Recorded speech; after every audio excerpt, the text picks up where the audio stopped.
It is a world of embarrassment. Crazy. It is a complete world of embarrassment, but we're thrilled to be here. Absolutely horrible, but it's wonderful at the same time.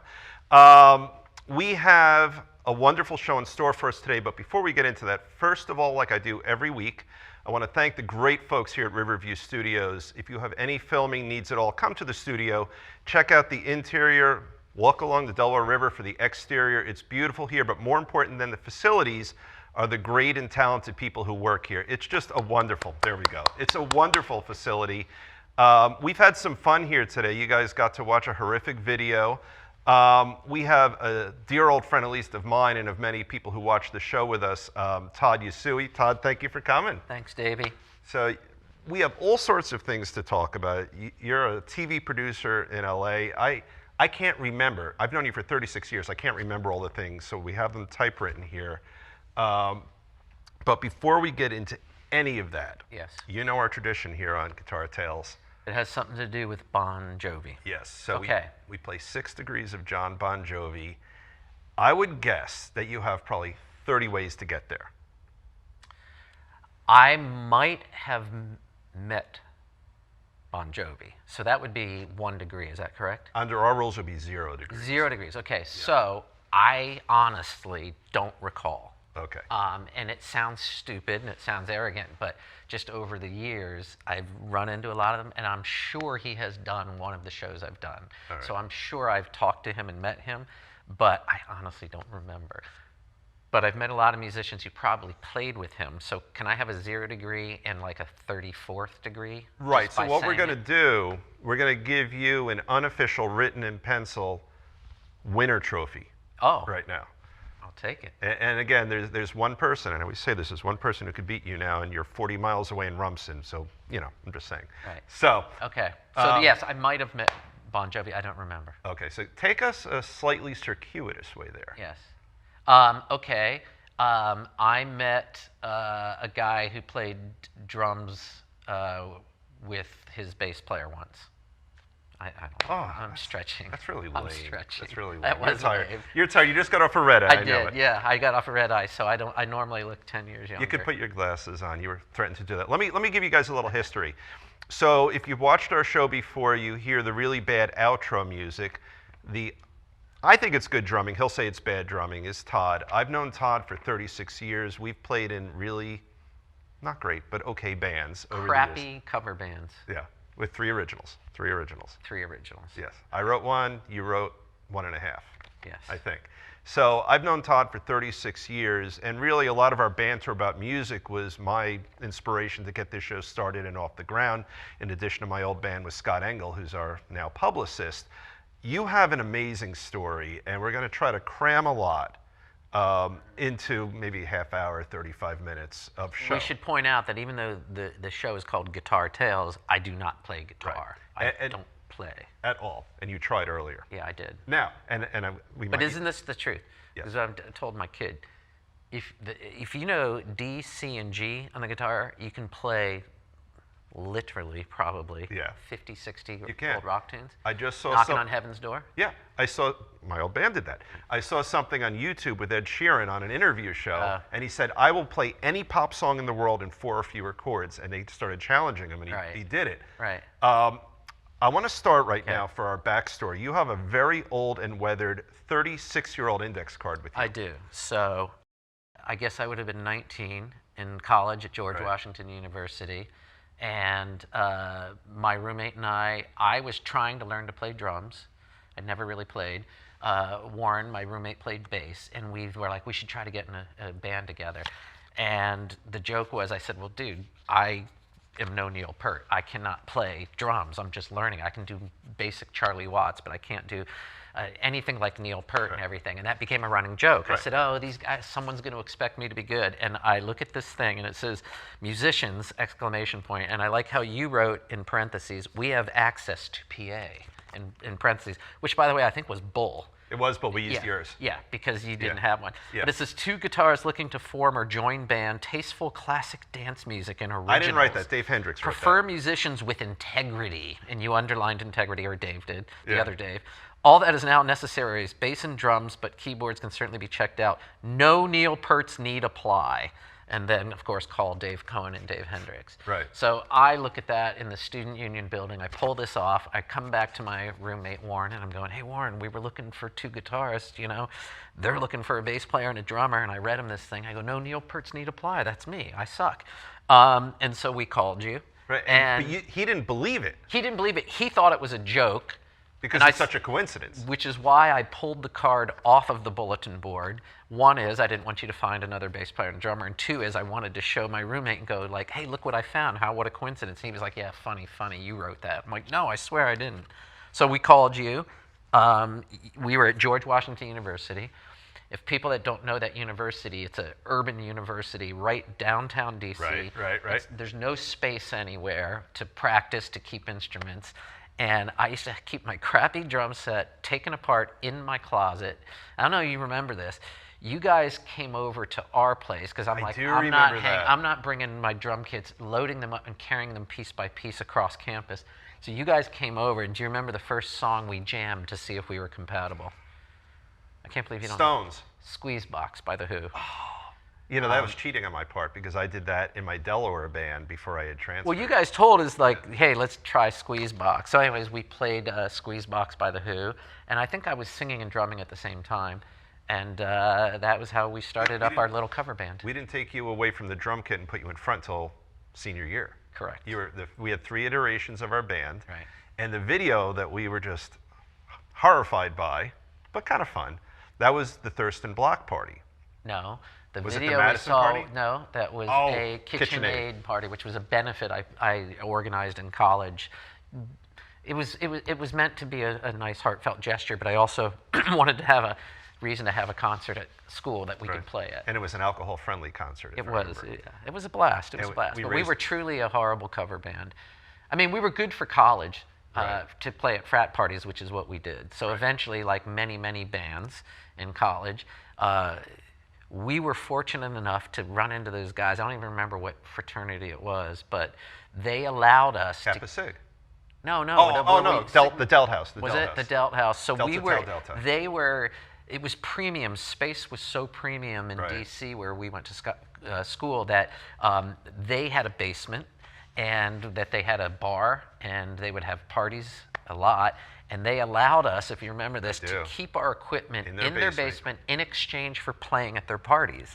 On their women, or beck and call. Right. So whenever they would have a party, they go, you guys want to play? We'd go, like, heck yeah. And that in exchange for that, we got to keep our equipment in one place, which at GW was extremely hard. Right, because we were in the music center for a while, and that really wasn't Yeah, very and the rooms convenient. were small, and no one would let you store stuff. So for us, a big part of our college band was playing at the frat house. And you remember we were playing the first day they were allowed to drink, because they were all on the crew team, and they stole the mic from you for Johnny B. Good. They threw you off the stage, and they sang.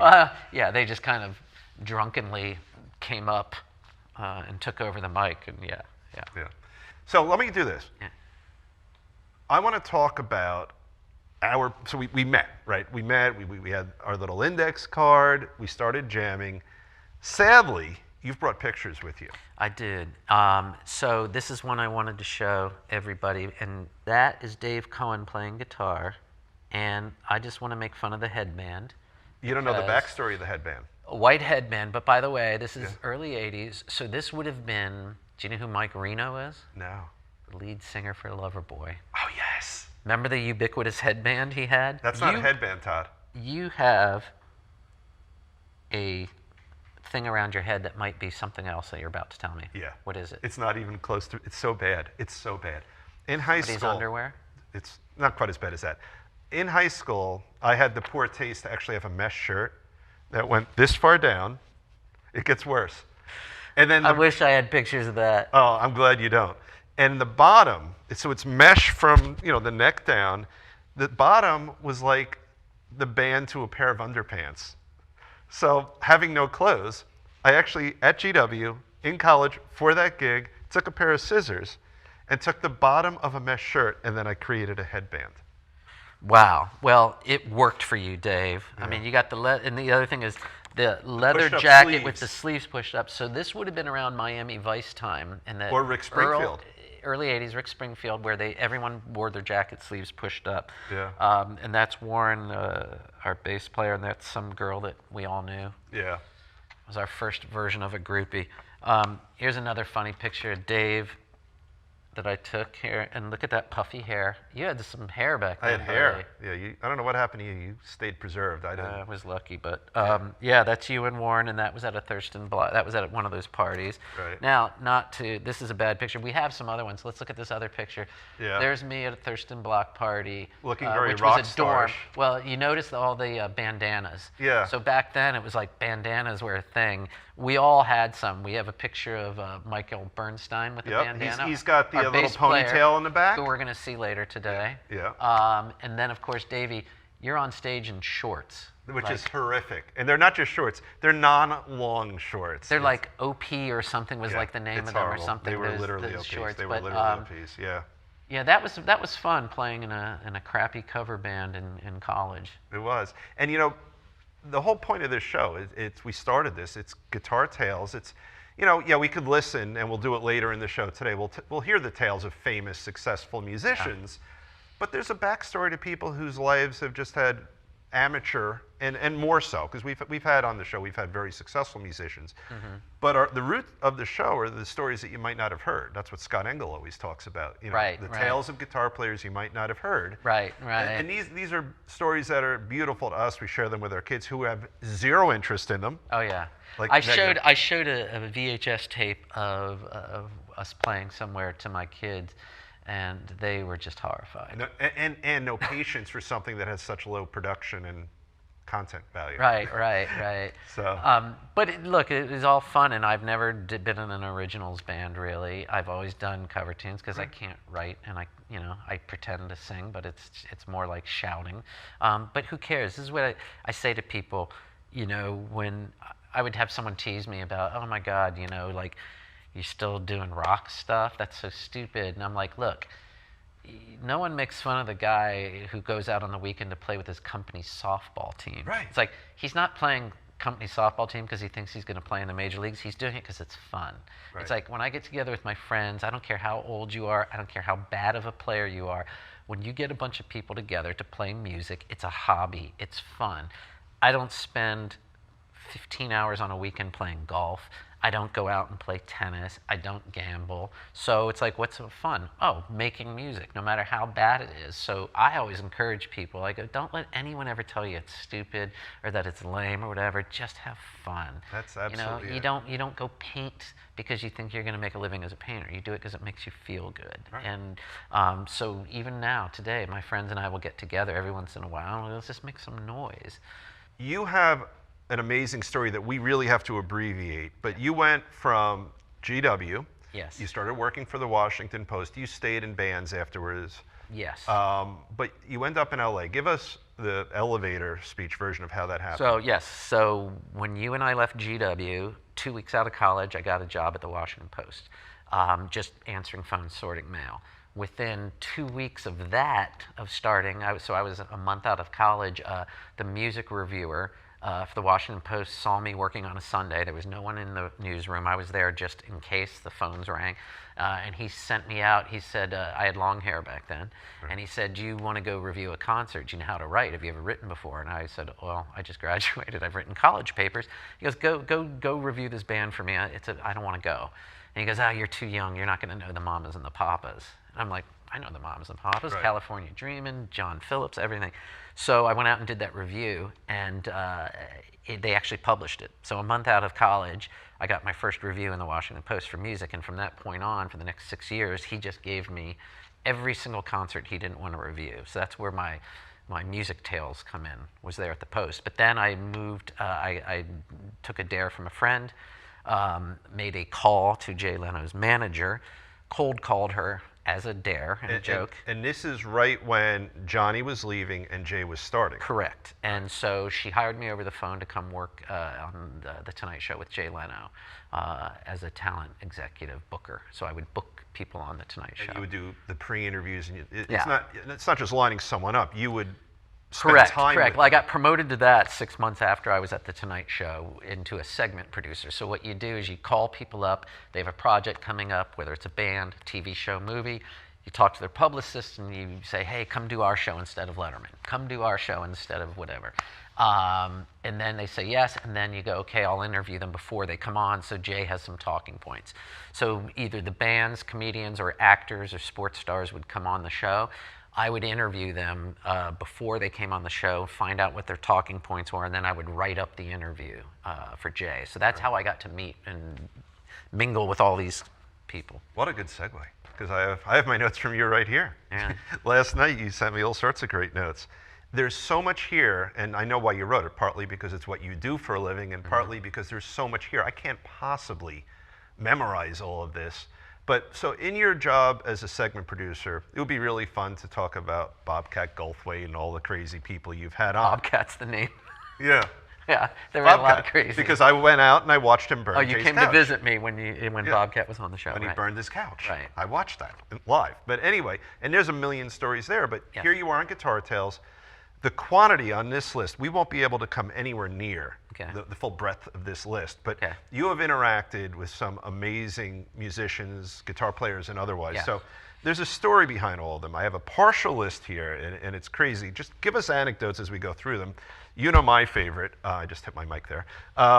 Pete Townsend. Yes, from The Who. You've met him. Yes, and Daltrey. So what was weird is that The Who were on a hiatus. This would have been early 90s. Okay. And Daltrey came on the show to do, Daltrey's whole thing was like Daltrey sings Townsend. He would label his tours differently. Yeah. But it was all the same. It's like, well, when haven't you been singing Townsend songs? Right. So he came on The Tonight Show for one of those projects, and he was singing Who songs, I'm sure. But yeah, so I got to interview him and spend Super some nice time guy, with I him. would imagine. Probably one of the nicest guys in rock that I've met. Right. So down to earth, was hanging out all day. Told me a story about finding out at age, back then he was probably in his 50s, but he had found out within the last year that he had another kid that he didn't know about. Oh my God. He has like 8 kids or something. Okay. And I was like, well, that must have been weird because the kid was like in his 20s or something. And he Right. was like, no, it was great. I love it. I love having another kid. He's a positive energy guy. So positive energy. And so I never did this on a regular basis because in TV, and when you're backstage with these celebrities, there's a rule you don't bother them for pictures or autographs. Right. But when you call them on the phone ahead of time, you're doing the interview, what I would always do is saying, hey, there's some people on the staff that are going to want autographs. How do you feel about that? Depending on the celebrity, a lot of them will be like, yeah, no problem. Some of them would just go like, hey, I prefer not to, because Right. it gets out of hand, depending on who it is. So I had asked Daltrey the day before, hey, you cool if people ask for some autographs? So I brought in my Who's Next vinyl, and I'm in his dressing room, and he's like being so chatty and nice, and he signs it, and he's like, hey, do you want John to sign it? And I'm like, Entwistle? He was still alive. Yes, Yeah. and he was playing with his band that night. And so he walks me down the hall, introduces me to John Entwistle, who signs my Who's Next record. I'm on cloud 9. And then maybe a year later, Townsend came on, Okay. doing his solo thing, and I brought my Who's Next record. I also brought along the inside poster. Quadrophenia. Was it Quadrophenia? There was a picture of Townsend, and I think it's at Woodstock, of him leaping in the air, and it's No, taken that would be from live behind. at Leeds then, probably. Okay, so I got that signed for you, Yeah. which you probably don't even know where it is anymore. But I remember I could specifically picture it in my head, yeah. had Townsend sign it for you. But he was not like Daltrey. He was very intimidating, very, very quiet. Not warm, I would say. He's a troubled man. I mean, I've read his books. Right. He's got some issues. Right. Whereas Daltrey got beaten up when he was young, came out on the other side, and came out a very positive man. Yeah. He was great. Let me read for you. We've got a list here. I'm going to read a few of the names for you. Okay. And then I want you to just share with us any anecdotes you might have Sure. about these folks. I'm not going to read the whole thing. There's too much.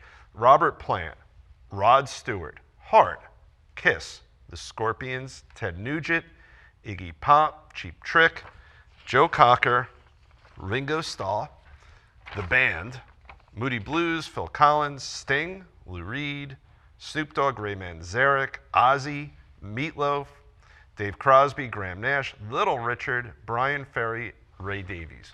Yeah. Choose. Okay, so my hero, Robert Plant, he was coming on the show, and I was absolutely terrified because, I had a Led Zeppelin poster on my wall from the time I was probably 13, and here was this guy standing in front of me. Couldn't have been nicer, again. Such a sweet guy, and, you think like, oh, what do you talk about with a famous musician that you idolize? He and I talked about property in Oregon. Oh, that's because great. he was going to buy some land in Oregon, and I told him that's where my family originated, in Hood River, and we started talking about Oregon. And it was so cool to just have this conversation with someone that's not anything about music. And we really got into it about the progressive nature of Oregon and the state government and the land and all that stuff. So he couldn't have been cooler. I was watching Kennedy Honors. They have that. Oh, you're right, the John F. Kennedy Honors, right? He cried. Oh yeah, when they were playing his music. Yeah. They did "Stairway to Heaven." Right. It was Heart. Heart. Right. Mm-hmm. And a Nancy Wilson, and I forgot who else was on guitar. It was someone very well known. And you look, they did a close up because why wouldn't they? And he's crying with joy. Right. As yeah. he's watching them do it. Yeah, it was amazing. Yeah. So, anyways, so what was weird about that day was that I had 2 guests on the show that day, which I normally would only have 1. But I had George Foreman, the boxer, on the same time as Robert Plant was on. So oddly, I'm in the dressing room talking to Robert Plant, and then he says at one point, would you mind introducing me to George? And I was like, sure. So I walk into George Foreman's room, and he has this small entourage there. And I was like, George, I go, Robert Plant, the other guest on the show, would like to meet you. Is that cool if I bring him in? And he was like, who's that? I knew you were going to say that. And I said, oh, he was the lead singer of Led Zeppelin. And he's like, oh, I don't really know that music. I go, yeah, it's okay. He just wants to say hi because Plant was a big boxing fan. Oh, right. So it was just funny to watch. Did he let him? Yeah, I go back and get Robert Plant. I walk in. I go, hey, George, this is Robert and everything. And what's is so funny is he's like, oh, it's such a pleasure to meet you. Robert Plant wanted to take a picture with George Foreman. Wow. And then after they take their picture and everything, George says, hey, I should listen to some of your music. Oh, and they was like, yeah, get George's CD, would you? And it just made me laugh, the idea of George Foreman getting in his limo afterwards and taking a Robert Plant CD and listening to the song. That's very funny. But it was just, again, the interactions. Another one I thought was when I had David Crosby on the show. And again, Crosby, Stills and Nash, hippie era, Woodstock, 50th anniversary, by the way, this year. And at the same night, I had Dennis Hopper on. Okay, so 2 counterculture icons on the same show. And the same thing, I'm in the dressing room talking to David Crosby, and he goes like, hey, Hopper's on the show. Can you take me to see him? And I was like, yeah, sure. So I walk down the hall, knock on the door. But they're the same generation. Well, not only it's the same generation. You imagine what those 2 must have gone through together in the 60s. Yeah. And so I open the door. I'm like, hey, Dennis, you have an old friend here. And Crosby looks at Hopper, and they look at each other, and he just says, man, did you ever think we'd live this long? They just hug each other, and I'm like, that is such a cool moment, because either one of those guys could have been a casualty of the 60s. No. Yeah. So that was some of the fun, is like when you meet... And that's organic, because it's not playing for anyone. Right. Except for their a podcast interactions 20 years later. When they're alone together are so much different, again, than anything you'd ever see on TV. I had another thing... And he's a guitarist, so it counts in Guitar Tales, is Johnny Depp, right? So Johnny Depp came on the show, and Johnny's an unusual guy, as you can imagine. He's very quiet, very hard to read and everything. So as a joke, and this is a weird, circuitous story, but I promise it has an ending. So I had gotten a bunch of T-shirts, and this won't mean anything. We'll throw up a still store later of who it is. But you know Ernest Borgnine, the old actor. Oh, of course, yeah. Grumpy old man actor. Right. When he retired from acting, he was in his 80s, he decided he was going to... He passed away recently. I don't know how long ago, probably. But he decided he was going to... This was a real thing. He was going to go on tour across America in a motorhome. Borgnine. Ernest Borgnine, 83-year-old actor from McHale's Navy, and I think he He's won like an a Oscar pudgy, at one point. guy. Right. Yeah. But... And he was in his 80s and decided he was just going to drive around the United States in a motorhome and put lawn chairs outside it and have people come up and just talk to him so that they could meet him. And so his manager put out these T-shirts that said Ernest Borgnine on tour, and it had a tour bus and a star coming out and Ernest Borgnine's face on it. And it just struck me as the most hysterical thing in the world, like unintentionally funny. It sounded like a punk band, Ernest Borgnine on tour, right? Yeah. So I had 2 of these promo T-shirts, and Johnny Depp had never done The Tonight Show before, notoriously shy interview. And I thought, I got to do something to make him feel good and thank him for doing the show. And open him up. Open him up. So I'm like, I had 2 of these T-shirts. I'm like, he will get this, and he will get the humor in it. So I go to his dressing room, and he's smoking a cigarette and nervous and quiet and everything, and we're talking. I'm trying to loosen him up. I'm like, hey, I got a gift from you. This is from my own personal collection, and thank you for coming on the Tonight Show.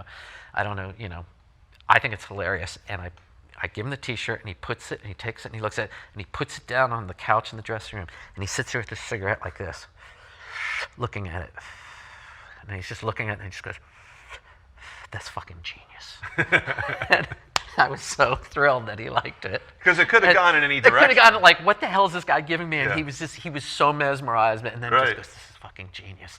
And I was like, oh, I'm glad you like it. He's like, dude, where did you get these? Where did you get these? And you gave him the whole backstory. And I was like, and I was like, I only have one more, which that second one I gave to Mike Myers from Austin Powers fame for the same reason. I knew he would get it. Right. Which he did. They both thought he it would was love hilarious. it even more, I would think. But the Johnny Depp thing was on the same night I had Johnny Depp on the show, I had David Hasselhoff, right? And Hasselhoff, his singing career. Oh, yeah, he's big in Germany. Yeah, He's huge in and Germany. so he was actually performing that night on The Tonight Show as a singer. Yeah. And at one point, I'm in Johnny Depp's dressing room, and he was like, hey, man, can you introduce me to David Hasselhoff? Because he's iconic in his own weird kind of way. So we had David Hasselhoff CDs to promote. Yeah. And Johnny goes, can you get me David Hasselhoff's autograph on my CD? I'm like, well, you come ask him yourself, man. So he was shy about it. So I take Johnny Depp in to meet Hasselhoff, and he's like, can you sign this? And so Hasselhoff goes to sign it. He's like, oh, you want to make it to Johnny? He goes, no, make it to Gibby. Gibby. And I'm like, oh, okay, all right. So he does it and everything. And I kind of, it was one of those moments where it's like, I think Hasselhoff, I worked with him a lot, is the most sincere man in the world. He was like, oh, Johnny Depp wants my autograph, but it was to Gibby. And I realized later it was for Gibby Haynes, who was the leader of the Butthole Surfers. Oh. And so it was one of Johnny's punk rock fans. Do you think it was in Johnny's head an ironic gift? Of course, absolutely, 100%. So he was actually insulting So he was Hoff. giving one of the preeminent punk godfathers a David Hasselhoff CD. Yeah, so it was actually very disrespectful in retrospect to Hasselhoff. Yeah, again, but I do think there was a genuine affection for him. But and I've heard his interviews. He's very self-effacing. He knows what he is and what he's not. Completely. And he takes all that to the bank. Yes. Give me some more names. Give him more names. So Ringo Starr, me being the biggest Beatles fan in the world, this was at a different show. This was at the Late Late Show on CBS that I was producing. And normally I had now graduated to be an executive producer, so now I had people working for me that did what I used to do. So they would interview the guests, write up the interview, brief them, and meet them. You're going to review it, though. Yes, I would approve it. But on this case, I said to the staff, sorry, Ringo Starr's coming on. I'm doing it. You're as a Beatles fanatic. I'm a Beatles fanatic, and I need to meet a Beatle, and so I'm taking this one myself, even though it's not my job anymore. So I get to interview Ringo. It's very cool, and I say to Ringo at the time, Ringo, I am going to be inundated with autograph requests. Are you cool with that? And he said, yes, but I'd like to do it all at once in one sitting. So I don't want people coming up all day long doing it. Right. Just collect them and do it in one sitting. So I said, okay, I'll make sure that happens. So of course I bring in my Sgt. Pepper vinyl, like the original from '67 that I got from my older brother. Right. And then I had tons of people on the staff. You can imagine, can you get him to sign this, get him to sign that? So he comes that day, and now mind you, Lennon had been murdered, and George Harrison, people don't remember this, an intruder had broken into George Harrison's home and tried to stab him while he was in bed. I don't remember that. Yeah, that was a big deal. So now you've got 2 Beatles left. You got Ringo and Paul. Now imagine what their security must be like around those guys, right? Yeah. And the paranoia they must have on an everyday basis. Right. But Ringo's totally cool. And his security guy is a guy not much bigger than me, older gentleman, doesn't look like a big bruiser at all. And he comes up to me and he says, listen, just go over some protocol. I was like, sure, whatever you need. He goes, Ringo's going to stay in his dressing room. I will walk him from dressing room to rehearsal, and then I'll walk him back. I'd prefer if people didn't approach him, only you. I'd like to have one person that's my contact. And I said, that's fine. And by the way, this is so good that you took that gig. Oh, right? Yeah. I mean, even forgetting that your selfish reason, I think from a professional point of view, right, as you look at it, that was the better call anyway. Yeah. I wanted to make sure they were taken care of. So, so I bring in my pile of stuff for Ringo to sign, and he's very nicely signing it and everything. And then it's like, okay, that's it, no more autographs. So close the door, we're getting ready to do the show, and his security guard's standing in front of his door, really mellow, quiet guy. The show's getting ready to start, and I have a staff member who worked at CBS, was not on my staff, but he worked at CBS, comes rushing up to me with the Beatles record. And he's like, Todd, you got to get Ringo to sign this for me, please. It's for my son. It's his bar mitzvah coming up, and he's a Beatle fanatic. I'm like, hey, man, we can't. He doesn't want to sign anymore. They were really strict about that. And he's like, this guy was sweating because he realized he was late getting there to get his thing signed. So he was like, come on, you don't know how much this means to him. He's a huge Beatle fan. This is gonna be. I'm like, hey, man, I'm serious. I really can't. And it is a professional boundary. Yeah. I've learned that from my friendship with you. Absolutely. Yeah. And so the security guard comes over real mellow. He's like, hey, Todd, can I talk to you for a second? I'm like, yeah, no problem. And I walk away and he goes, listen. And he's so calm and professional. He's like, the man you're speaking to, I don't like his vibe. He's a little agitated. I can see he's perspiring. And this is like 20 feet across a hallway, And he's like, and I just don't like his body language. Do you mind if you kind of walk him away from the dressing room? And I was like, no problem. And then and I said to the guy, I go, look, man, you're freaking out as a security guard. Yeah. No is no. So you got to be, again, you have to be respectful of their space. And some of them will hang out all day long and talk to you. Some will just hide in their dressing room. It's like, I don't want to talk until I'm ready to rehearse. And it's a matter, like you're pointing out, it's a matter of personal security. So like you could have people who might be like that because they're arrogant or distant or unappreciative of fans or whatever. Right. You could have people who are shy, and we all assume they can't be shy because they're rich and famous, but they still might be shy, or they might be worried about being attacked. Right. Again, I've done so many shows with musicians and rock stars and rappers. I've done a lot of shows with rappers and everything. And when you're standing next to them in a public situation or crowd situation, it's a totally different vibe because you realize how dangerous and uncomfortable it can get. Right. So I did a music show for YouTube called Sugar last year, and we had a Puerto Rican rapper, Bad Bunny. Okay. He's humongous now in the Latin American community, but now he's broken through to mainstream. And we took him to Austin, Texas, and we were doing great music town. Great music town, and we did an outdoor, spontaneous show, like a pop-up show. Pop-up show, right? At an outdoor food court, and those people mobbed him, and they had like zero regard for his personal space. And I was standing next to him. So, the smallest guy in the crew, me, he had a security guard, but the security guard and I were literally putting our forearms out to push people out of the way. They were reaching over us. They were grabbing his clothes, and it's like, you can see how weird that must be. And the funny thing is, we're both in our mid-50s. Well, you are. I went down 10 years. You did. You took that off. You paid a lot of money, though. When you're really young, when one is really young, that would seem attractive, maybe.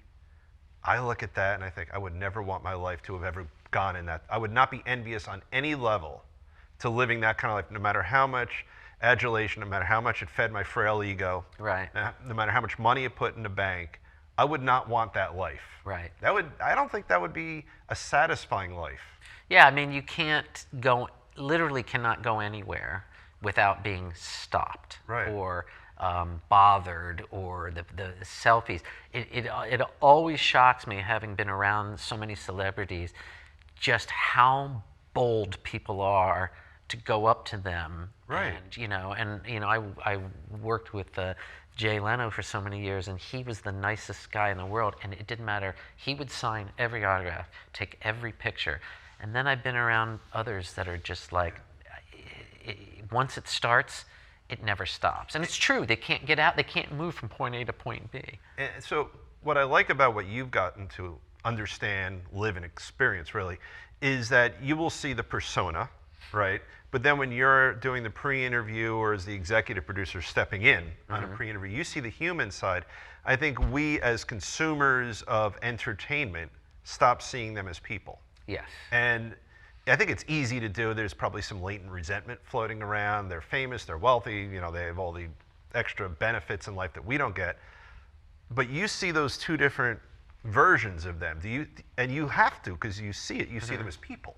Well, there are situations too where, you know, I'm going to meet somebody who's famous that you've known your whole life through movies, TV, music, whatever, and they're exactly like you expected them to be. In a bad way. Good or bad. Okay. You know what I mean? Right. And other people, it's like, oh my God, that person is so different than what they're like on stage. It's usually the comedians. You know what I mean? They're probably always usually more serious in person. They're not on. They're not on.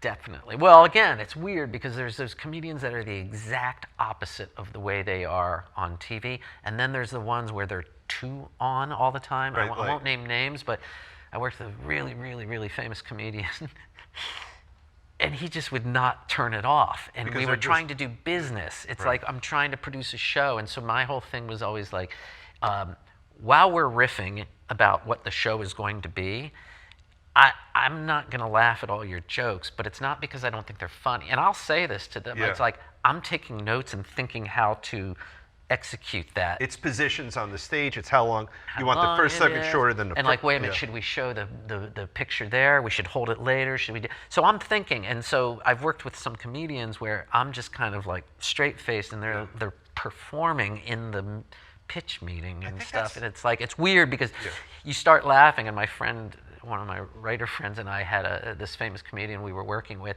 and he just, again, it got exhausting because everything they said was a joke. You couldn't, it's like we need to talk serious a little bit to get the business part done, and like we'd laugh. We were with him for a week, and the beginning of the week, we're laughing at everything he says and everything, and by the third day, I look over at my friend and I busted him. I go, "You're doing the fake laugh because you're not making noise. He's just doing this." But not making any noise, and I'm like, yeah, we're tired of laughing on it. If that person didn't become a comedian, they would just be the annoying coworker in your life. Because they're just wired like that, and they were fortunate enough to find their way into... I know lawyers like that. Right. I know lawyers where I think he would be a great sidekick on the Howard Stern show because you're just wired in this wonderfully witty, manic way that's very entertaining, and that could translate into a lot of things. But then you get the comedians who, you know, have an act, and then in private, they're probably very quiet and serious. Steve Martin. So this is not Guitar Tales, but it's an amusing anecdote. So I heard many times that Steve Martin. He plays banjo. Yeah, that's good. He's a musician. That's why you brought it up. Banjo player. That's why I brought it up. Yeah. And he's a good banjo player. Very. But so I was producing the Queen Latifah's daytime show, and he came on the show with his band to play banjo, and he's famously shy and not really open to the fan greeting thing, right? Mm-hmm. So I'm walking by his dressing room, and he's sitting there alone on the couch. He's got his banjo, and I'm walking by, and I'm like, okay, he's a comedy hero of mine, but I don't want to bother him. Then I'm like, hey, you know what? Forget that. I'm the producer of the show. I have every right to go in and say hi to him and welcome him and thank him for doing the show.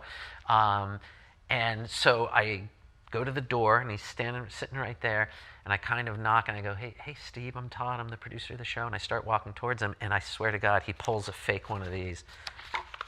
He's like this. He goes like this. I'll do that over. So I go to walk towards him and to say, hi, I'm Todd. I'm the producer of the show. And he pulls one of these. Oh, hey, how's it going? Yeah.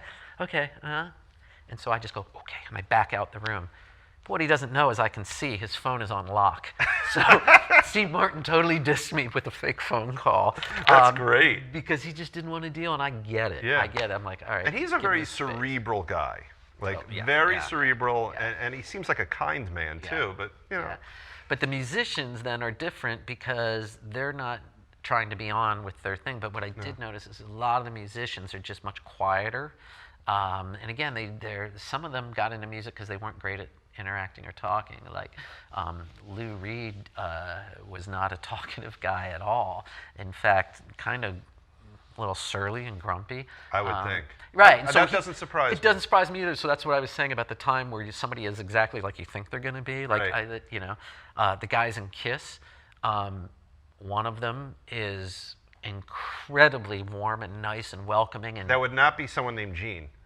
the other one is not so. The other one is more sarcastic and straight to the point and doesn't suffer fools and is like... That would be Gene. Yeah, you can't You say. name the names, but... Yeah. So yeah, again, it's like when you meet someone, you're like, oh my God, they're just like I thought they were going to be. That's so cool. They were awesome.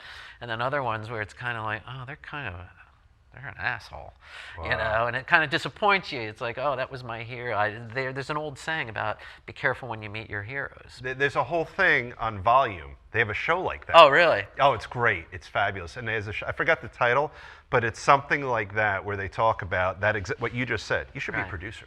Yeah.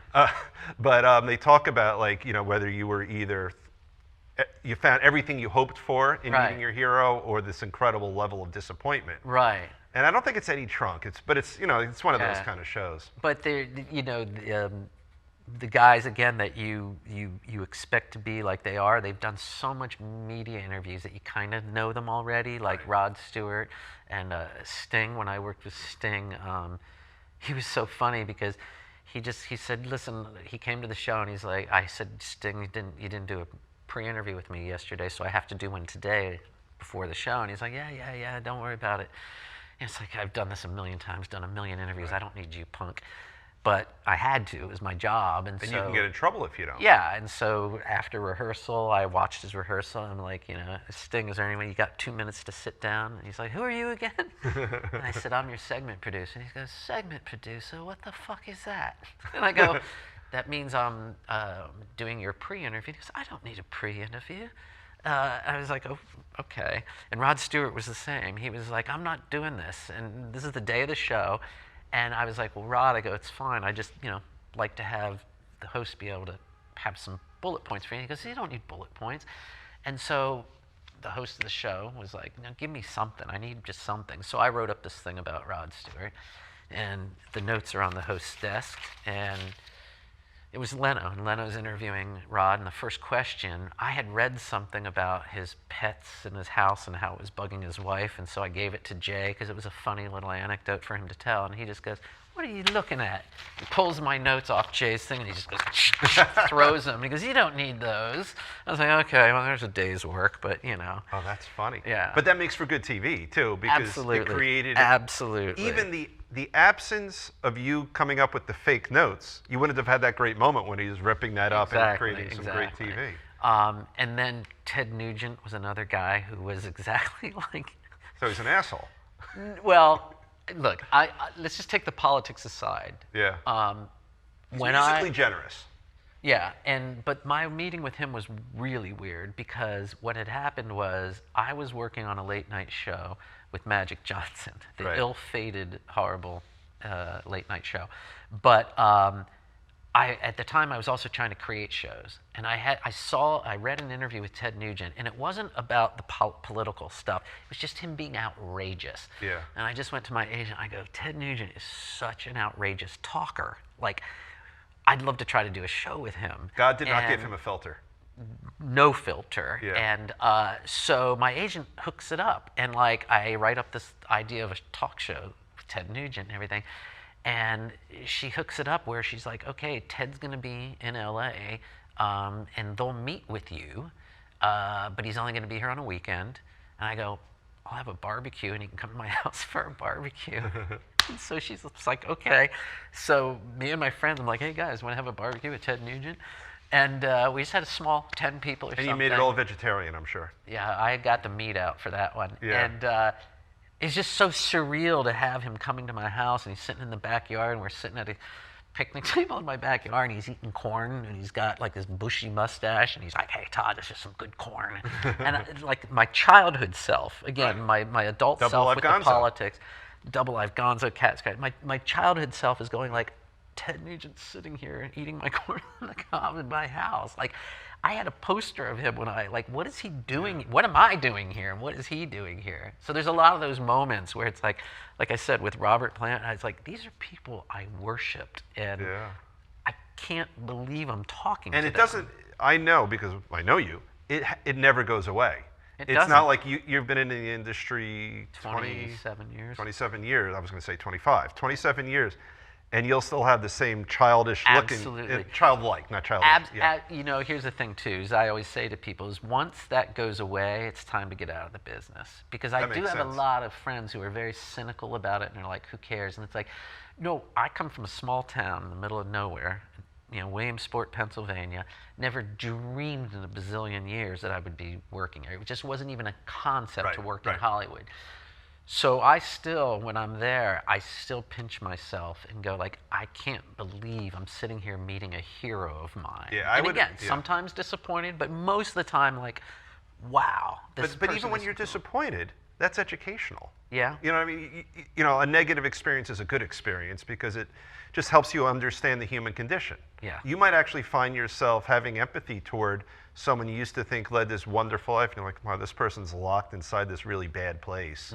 And I see all their trappings of wealth and fame and all that, and I'm happier as a human than the person I used to worship. And that, you can grow from that. Yeah, you see, again, the artist side of them and the human side of them. Right. And sometimes those things, I worked a lot with Dweezil Zappa, Frank Zappa's son.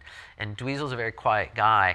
And I noticed whenever I would talk to him or do briefings with him or whatever, he always had his guitar in his hand and would constantly be noodling. And I realized it's like, okay, that's his thing. He likes connection to Dad too. And it's his comfort level to have the instrument in his hand and constantly noodling on it, you know, as opposed to putting it down and talking like we're doing. Right. And I get it. It's like, okay, that's his thing. And the other thing is you have to, if you have a quirky musician, you know, okay, so what are their quirks and what do they like, what don't they like, because we have to make the day go well for them. Right. So I did this huge show, the iHeartRadio Music Awards show, and it was a massive 3-hour live NBC show, and you know we had Madonna and Taylor Swift and all these huge superstars, and Rihanna and all these people, and it was like, it has to go like clockwork. Like from the time they open the door to that car and they get in there, you better have like the path clear, you know, the dressing room perfect, the rehearsal on time. Now, they'll always be late, but you can't be late. And it strikes me that an event like that, a great day for you is when you create a scene where you're invisible, where a lack of mistakes and a seamless presentation is a home run for you. Yes. Like in other words, if you have a breakout act, they want to be larger than life and all that. But when you're putting a 3-hour, I know that event. That's a gigantic event. The best job you can do is for people to not notice Todd's touch because it was that seamless and that effortless. Well, and on that show, it was such a massive show. My main goals, I had a boss on that because even when I'm an executive producer, I always have somebody bigger than me or above me that I have to answer to. And on that one, he wanted me to handle the comedy, not the music. He wanted me to handle Jamie Foxx, who was hosting the show. So I was Jamie's person for that show. But I got to see like the machinations that are required to put on those award shows are crazy. Like Rihanna, I remember we were in a meeting, they're like, Rihanna wants to come in on a full-scale helicopter on the stage. So they had to scramble and find a helicopter that they could lower, you know, for her to get out of. But really, who doesn't want to get onto stage in a helicopter? I mean, always works as an entrance. I mean, we did it with our band. Yeah. Remember that helicopter? Oh, yeah. So, listen, Todd, I want to thank you so much for coming and doing the show with us. Sure, this hasn't been too boring because it's not about guitars. Oh, it's very boring. All the YouTube haters are gonna come after us, but you know, I owed it to you. That's what editing is. That's my edit sign. Edit me down. I like that. So listen, I want to thank our dear friends at Riverview Studios. You know, we brought Todd in, and Todd was great enough to come in. We've gone a full season here in Guitar Tales. We wanted Todd to cap off our season for us. Season 2 is coming up. We have some really exciting stuff planned. Many thanks to Riverview Studios. Come check out the studio if you have any video needs of any sort. As always, we want to thank Scott Guitarmist Stengel. We're planning a roundtable of guitar players and music promoters to kick off season 2. It should be a lot of fun. So thank you, everyone. And make sure you hit that subscribe button on YouTube. That'll help us let you know when new shows are coming out. Thank you so much and have a great day.